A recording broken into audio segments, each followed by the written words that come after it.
నమస్తే అని బోసుకుమరి. ఆంధ్రప్రదేశ్లో లిక్కర్ స్కామ్ రోజు రోజుకి సంచలనాలు సృష్టిస్తున్నటువంటి పరిస్థితి ఉందనేటువంటి కోణంలో మెయిన్ స్ట్రీమ్ మీడియా, అదేవిధంగా టీడీపీ అంటే కూటమికి సంబంధించినటువంటి ముఖ్యంగా టీడీపీకి సంబంధించిన ఛానల్స్ అయితే మాత్రం డిబేట్లు ప్రతి నిమిషం అప్డేట్స్ తో సహా చిన్న క్లూ వచ్చినా కూడా, చిన్న అప్డేట్ బయటకు వచ్చినా కూడా విపరీతంగా డిబేట్లు పెట్టి కొంతమందిని పిలిచేసి డిబేట్లు విపరీతంగా వాయిచేసినటువంటి పరిస్థితులు అయితే క్లియర్ గా తెలుస్తున్నాయి. ప్లస్ న్యూస్ పేపర్లు కూడా దీని గురించి విపరీతంగా మాట్లాడుతున్నాయి. మామూలుగా అయితే ఈ పహల్గామ్ దాడి జరిగిన తర్వాత పాకిస్తాన్ భారతదేశానికి సంబంధించిన ఇష్యూలో ఇదంతా బయటికి రాలేదు, కానీ సరిగా ఇప్పుడైతే మాత్రం బాగా పబ్లిష్ అయ్యేటువంటి పరిస్థితులు కనపడుతుంది. ఇప్పుడు ఆంధ్రప్రదేశ్ లో మెయిన్ హాట్ టాపిక్ ఏదైనా ఉందంటే ఇప్పుడు ఆంధ్రప్రదేశ్ లో జరిగినటువంటి జగన్మోహన్ రెడ్డి గారు సీఎం గా ఉన్నటువంటి ఆయన హయాంలో లిక్కర్ స్కామ్ జరిగింది అనేటువంటి విధంగా ఇది విపరీతంగా పబ్లిష్ అవుతున్నటువంటి పరిస్థితులు అయితే ఉన్నాయి, పబ్లిష్ చేస్తున్నటువంటి పరిస్థితులు ఉన్నాయి. అంటే టోటల్ గా దీని మెయిన్ ఉద్దేశం ఏంటి అని అంటే ఎట్టి పరిస్థితుల్లో జగన్మోహన్ రెడ్డి గారిని జైలుకి పంపించాలి అనేటువంటి కోణంలోనే చూస్తున్నారు. మామూలుగా అయితే చూస్తున్నట్లే తెలుస్తుంది. మామూలుగా అయితే వివేకానంద రెడ్డి గారి హత్య కేసు కదిలించవచ్చు, లేకపోతే జగన్మోహన్ రెడ్డి గారి మీద ఉన్నటువంటి అనేకమైనటువంటి ఆర్థిక నేరాలకు సంబంధించినటువంటి కేసులు, ఈడీ కేసులుగా, సిబిఐ కేసులుగా వీటిని కదిలించవచ్చు. ఎందుకంటే ఇప్పుడున్నటువంటి కూటమి ప్రభుత్వంలో, ఆంధ్రప్రదేశ్ లో ఉన్నటువంటి కూటమి ప్రభుత్వంలో మామూలుగా కేంద్రంతో మాట్లాడి చేయలేదంటూ ఏం లేదు వాస్తవంగా అయితే. కానీ ఓన్లీ కొత్త కేసు ఎందుకు తీసుకున్నారు అనేటువంటి విషయం ముందు రోజుల్లో చర్చించుకున్నాం. బట్ ఏంటంటే వెనకున్నటువంటి కేసులు ఏది కదిలించినా కూడా అది కక్షపూరితంగానే ఉంటుంది అనేటువంటి భావన వాళ్ళకు ఉందేమో. కానీ ఇప్పుడు లిక్కర్ కేసులు తీసుకున్నా కూడా కక్షపూరితంగానే చేస్తున్నారు అనేటువంటి విధంగా అయితే మాత్రం వైసీపీ పార్టీ ప్రస్తావిస్తుంది, విపరీతంగా ప్రజలకు తీసుకెళ్లేటువంటి ప్రయత్నం చేస్తుంది. అది ఎంతవరకు సక్సెస్ అవుతుంది అనేటువంటి విషయం వాళ్ళ ఆత్మ పరిశీలన చేసుకోవాలి. ఎందుకంటే అది ఇప్పట్లల్లా కూడా ప్రజల్లోకి పెద్దగా వెళ్ళేటువంటి పరిస్థితులు ఉండకపోవచ్చు. ఎందుకనంటే వైసీపీ పార్టీకి సంబంధించిన నాయకుల మాట ఇంకా ప్రజలు విశ్వసించేటువంటి పరిస్థితులు ఖచ్చితంగా లేరు, ఆ స్థాయికి అయితే ఇంకా వచ్చినటువంటి పరిస్థితులు కాదు. ఒకటైతే క్లారిటీ మీకు పక్కా చెప్తున్నాను, ఈ రోజు ఎక్కడికైనా వెళ్ళండి, ఎవరినైనా కనుక్కోండి, గత ప్రభుత్వం అంటే జగన్మోహన్ రెడ్డి గారి హయాంలో జరిగినటువంటి ప్రభుత్వం ఖచ్చితంగా బాగాలేదు. ఇప్పుడున్నటువంటి ప్రభుత్వంలో లోపాలు చెప్పేటువంటి స్టేజ్కి అయితే ప్రజలు వచ్చారు. ఈ ఒక సంవత్సరంలో ఇదిగో ఈ లోపం ఉంది, ఈ లోపం ఉంది, ఈ చేయట్లేదు, అది చేయట్లేదు అని చెప్తున్నారు. కానీ ఖచ్చితంగా గత ప్రభుత్వం బాగా పరిపాలించిందని అయితే మాత్రం ఎక్కడా చెప్పట్లేదు. అంటే వైసీపీ పార్టీకి సంబంధించి అయితే మాత్రం ఖచ్చితంగా నమ్మకం వచ్చినటువంటి పరిస్థితి అయితే ఇంతవరకు అయితే ఖచ్చితంగా లేవు, ఇది మాత్రం క్లియర్. కాబట్టి వీళ్ళు తీసుకెళ్లేటువంటి ఈ వాదన అంటే మా మీద కక్షపూరితంగా వ్యవహరిస్తుంది అనేటువంటి వాదన ప్రజల్లోకి ఎంతవరకు వెళ్తుంది అనేటువంటి విషయం తెలియదు. అంటే తెలియదని కాదు, వెళ్ళట్లేదు అనేది క్లారిటీగా అర్థమవుతుంది. సోషల్ మీడియాలో అదే ప్రచారం జరుగుతుంది, చాలా మంది కూడా చెప్తున్నటువంటి పరిస్థితి అయితే ఉన్నాయి. కాకపోతే రోజు రోజుకి మామూలుగా జగన్మోహన్ రెడ్డి గారికి సంబంధించినటువంటి అనుచరులని అరెస్ట్ చేయటం మాత్రం పెరుగుతూనే ఉంది. అంటే లిక్కర్ స్కామ్ నాకు తెలిసి ఇంతవరకు భారతదేశంలో చరిత్రలో ఇంతవరకు ఇలాంటి లిక్కర్ కేసే జరగలేదు, ఇంతవరకు ఇంత కుంభకోణం జరగలేదు అనేటువంటి విధంగా నిపుణులు సైతం మరి ప్రస్తావిస్తున్నారు. బట్ ఆ టీడీపీకి సంబంధించిన నిపుణుల, లేకపోతే నిజంగానే ప్రజలకు మేలు చేసి సమాజానికి మేలు చేసిన నిపుణులు అనేది ముందు రోజుల్లో తెలియాలి. మొత్తానికి అయితే పబ్లిష్ అయితే మాత్రం విపరీతంగా అవుతుంది. ఇప్పుడు ఎందుకు విపరీతంగా పబ్లిష్ చేస్తున్నారు అని అంటే ఇప్పుడు జగన్మోహన్ రెడ్డి గారికి సంబంధించినటువంటి ధనుంజయ రెడ్డి గారు, కృష్ణమోహన్ రెడ్డి అనేటువంటి ఒక ఆయన, రాజకేశ్ రెడ్డి, గోవిందప్ప, వీళ్ళందరూ కూడా అంటే వాళ్ళ కాంపౌండ్ లో, అంటే ఒక రకంగా చెప్పంటే వాళ్ళ ఆస్థానంలో ఉండేటువంటి ఉద్యోగస్తులు లెక్క ఒక రకంగా చెప్పాలంటే. అంటే వాళ్ళకి బాగా అనువైనటువంటి వ్యక్తులు, ఇది రాజశేఖర రెడ్డి గారి ఫ్యామిలీకి సంబంధించినటువంటి వ్యక్తులు.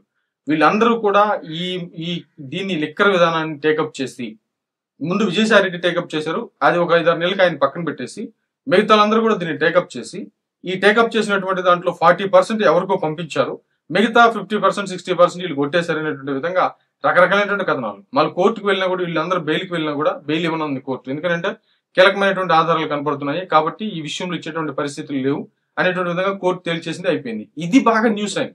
కోర్టు ఎప్పుడైతే బెయిల్ తిరస్కరించిందో అప్పుడు ఇది బాగా న్యూస్ అయింది. బెయిల్ తిరస్కరించడం అనేది ఓన్లీ ఈ కేసులోనే జరుగుతుందా అని అంటే ఖచ్చితంగా కీలక ఆధారాలు ఉంటేనే కోర్టు దీన్ని పరిగణలోకి తీసుకునేటువంటి పరిస్థితులు ఉంటాయి. ఏదో ఖచ్చితంగా అయితే మామూలు దర్యాప్తు సంస్థలు ఏం చెప్తాయి, సిట్ ఏం చెప్తుంది, ఈ సాక్షులను ప్రభావితం చేసేటువంటి పరిస్థితులు అయితే ఉన్నాయి. ఈ పెద్ద కుంభకోణంలో వీళ్ళే కీలకమైనటువంటి వ్యక్తులు అనేటువంటి విధంగా మరి కోర్టుకు తెలియజేస్తే కోర్టు అయితే బెయిల్ ఇచ్చినటువంటి పరిస్థితులు లేవు. ఓకే, ఇప్పుడు మొత్తానికైతే ఇది కేంద్రం దాకా కూడా వెళ్ళింది. టోటల్ గా చూస్తే 35 అంటే లెక్కలుగా, అధికార లెక్కలు అంటున్నారు, మరి అధికార లెక్కలు ఇంతవరకు బయటకు రాలేదు. అధికారికంగా ఉజ్జాయింపుగా చెబుతుంది, అందరూ ప్రస్తావిస్తుంది, 35,000 కోట్ల రూపాయలు అక్రమం జరిగింది అనేటువంటి విధంగా. అంటే ఓవరాల్ గా ఒక 70-80 కోట్ల నుంచి 1,00,000 కోట్ల వరకు కూడా దీంట్లో అవినీతి జరిగింది. ఇష్టానుసారంగా పనిచేసుకున్నారు, అంటే పలహారం పనిచేసుకున్నారు, ఎవరికి వాళ్ళు ఈ డబ్బంతా విదేశాలకు తరలించేసుకున్నారు అనేటువంటి కోణం. ఇది బాగా వినిపెడుతున్నటువంటి మాట. దీన్ని టోటల్ గా జగన్మోహన్ రెడ్డి గారు మెయిన్ పర్సన్ గా చేసి మిగతా వాళ్ళందరిని కదిలించి దీన్ని ముందుకు తీసుకెళ్తున్నటువంటి పరిస్థితులు అయితే క్లియర్ గా తెలుస్తున్నాయి. ఏమైనా దీన్ని లిక్కర్ స్కామ్ కి సంబంధించి అయితే మాత్రం ఖచ్చితంగా కూటమి ప్రభుత్వం చాలా సీరియస్ గా తీసుకున్నటువంటి పరిస్థితులు అయితే క్లియర్ గా తెలుస్తున్నాయి. మళ్ళీ చెప్తున్నాను, ఇక్కడ మనం మెయిన్ గా గుర్తుంచుకోవాల్సినటువంటి పాయింట్స్ ఏంటంటే, నెంబర్ 1, జగన్మోహన్ రెడ్డి గారికి అనేకమైనటువంటి కేసులు ఉండగా ఓన్లీ లిక్కర్ కేసుని ఎందుకు పరిగణలోకి తీసుకొని ముందుకు వెళ్తున్నారు.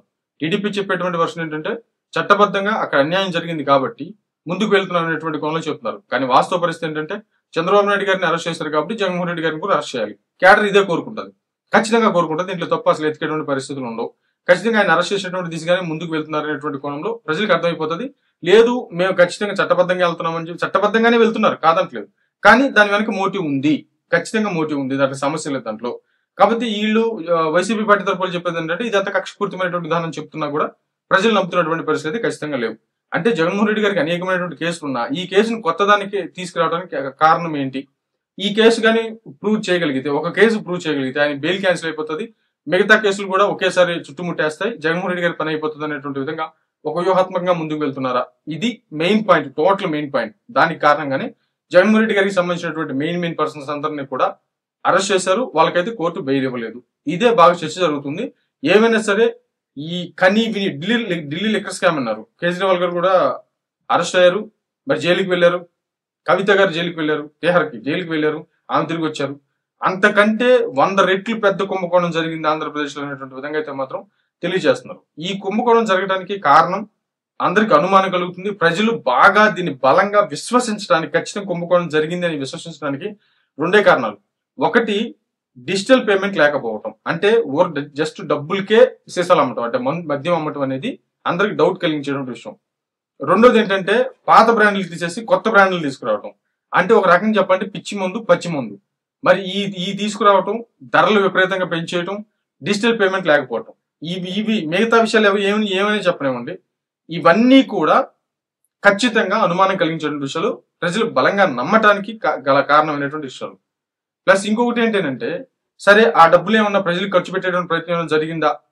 ఈ పథకాలు విపరీతంగా ఓవర్ అయిపోయి డబ్బులు ఎటు నుంచి తీసుకురావాలో తెలియక ఈ విధంగా ఏమైనా చేసి డబ్బులు ఏమన్నా మళ్ళీ ప్రజల దగ్గర నుంచి తీసుకొని ప్రజలకే పెట్టేటువంటి ప్రయత్నం ఏదైనా చేసి మా ప్రభుత్వం ఇంత సాధించిందని గొప్పగా చెప్పుకునే ప్రయత్నం చేస్తానంటే అది కూడా కాదు.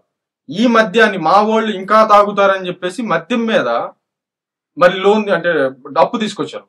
ఇది మనందరికి తెలిసినటువంటి విషయమే. ఇంత విధానం జరిగింది. మరి అప్పు తీసుకొచ్చిన డబ్బులు ఏం చేశారు? మరి ఈ మద్యం డిజిటల్ పేమెంట్ లేకుండా ఇంత పెద్ద సొంత బ్రాండ్లు తీసుకొచ్చి మరి వాటి మీద సంపాదించిన డబ్బులు ఏం చేశారు?